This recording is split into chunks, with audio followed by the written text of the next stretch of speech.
विवादों और शंकराचार्य के ऐतराज के बावजूद शिरडी में साईं के दर्शनों के लिए भक्तों का सैलाब इस दशहरे पर इस कदर उमड़ा कि सारे पुराने रिकॉर्ड टूट गए हैं।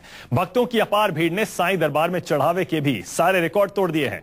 दशहरे के बीते 3 दिनों में साईं के चरणों में यकीन करिए 4 करोड़ रुपए से ज्यादा की नकदी, 2 करोड़ के गहने चढ़ाए गए हैं।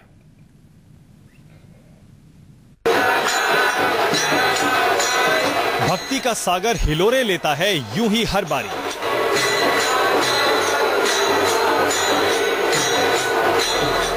शिरडी वाले साईं बाबा के दरबार में दशहरे के दिन जब साईं की रूह ने शरीर को अलविदा कहा था, तब तक वो माया मोह में उलझे संसार को रास्ता दिखा चुके थे।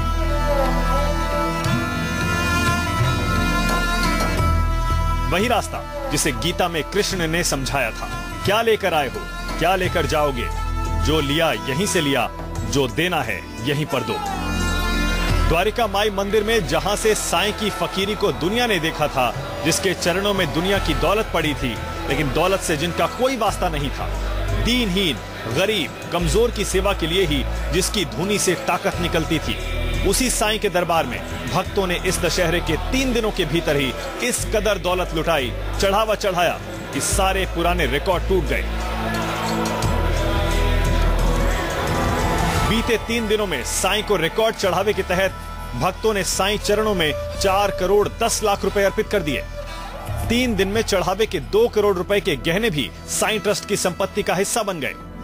दशहरे के 3 दिनों में 1,70,000 लोगों ने साईं दरबार में आकर मत्था टेका।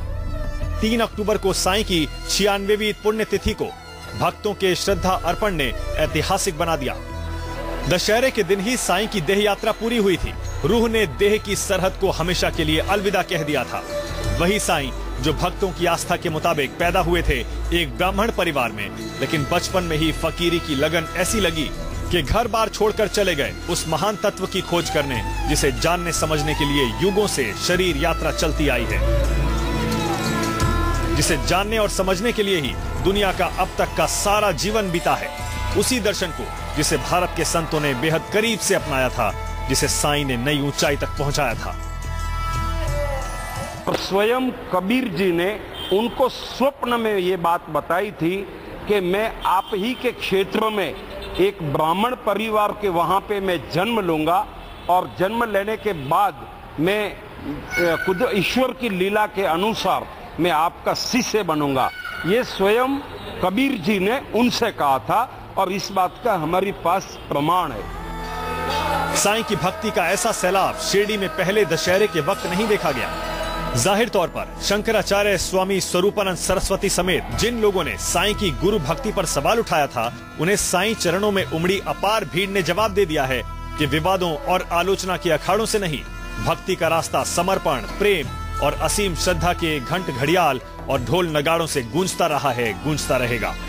भक्तों की इसी ताकत के जरिए साईं का साम्राज्य हर साल बढ़ता जा रहा है। शिरडी साईं ट्रस्ट के मुताबिक साईं मंदिर में इस वक्त 800 करोड़ से ज्यादा का फिक्स डिपॉजिट बैंकों में जमा है। मंदिर ट्रस्ट के पास 300 किलो से ज्यादा सोना और 3600 किलो से ज्यादा चांदी का भंडार है। करीब 3.5 करोड़ के हीरे भी भक्तों ने ही चढ़ाए हैं। महाराष्ट्र और देश के सबसे धनी मंदिरों में शुमार साईं ट्रस्ट का खजाना सालाना 68 करोड़ रुपए के औसत चढ़ावे के साथ बढ़ रहा है। मंदिर ट्रस्ट के जरिए महाराष्ट्र समेत देश के अनेक हिस्सों में स्कूल, अस्पताल, गरीबों के लिए मुफ्त भोजनालय, अनाथालय समेत ग्राम विकास के अनेक सेवा कार्य किए जा रहे हैं। बगैर सरकार की मदद के सिर्फ समाज की ताकत के सहारे ऐसे भी भारत की बुनियाद सदियों से मजबूत रही है। भक्ति की शक्ति से जुड़ी इस श्रद्धा और समर्पण की ताकत को तोड़ने के खिलाफ भक्तों का ये सैलाब हर सवाल का जवाब है। सनातन धर्म की जड़ें इतनी कमजोर नहीं कि छोटे मोटे विवादों से आस्था का सैलाब बहकने लगे।